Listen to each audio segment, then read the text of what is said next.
Ma spécialité, c'est intercepteur, traducteur de langues étrangères. Il va s'agir donc d'intercepter tout ce qui est phonie, écoute, etc. à l'aide de logiciels, de systèmes spécifiques et bien particuliers. Et moi, je vais traduire ce que les gens disent. Je vais également traduire tout ce qui est support vidéo, mais également des images, des textes. En fonction de d'où va venir la traduction, nous, on va se renseigner sur qui sont ces personnes, qu'est-ce qu'elles font, pourquoi est-ce qu'elles nous envoient cette traduction, et de savoir après précisément sur quoi on travaille. On voit, j'ai aussi la possibilité, moi, de chercher, en fait, de faire du renseignement, moi, à mon niveau, du renseignement d'opportunité.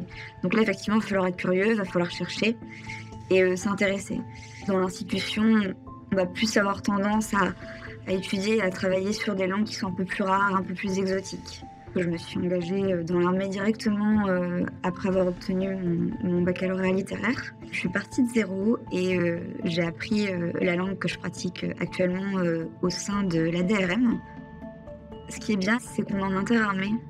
C'est très intéressant de travailler aux côtés de personnes qui viennent d'horizons différents. Vu que c'est la maison mère du renseignement, il y aura forcément des choses intéressantes à faire, des thématiques intéressantes sur lesquelles travailler. Et on est au cœur, je dirais, de l'action ou des choses qui se font en matière de renseignement. C'est toujours quand même mieux, vu qu'on est dans l'institution, d'être sportif, d'être assez discipliné, parce qu'on est sur le terrain et que faut être assez réactif. J'ai déjà fait du renseignement tactique sur bateau avec la Marine nationale. En face, nous, il y avait des pirates, il y avait de la drogue à bord de leur bateau.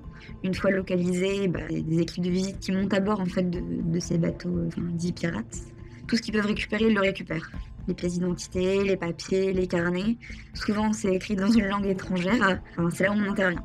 Grâce aux traductions, d'avoir pu faire aboutir certains éléments et après ça a amené une saisie de drogue en l'occurrence, c'est hyper flatteur quand même, parce qu'on se dit effectivement le travail il est récompensé quoi.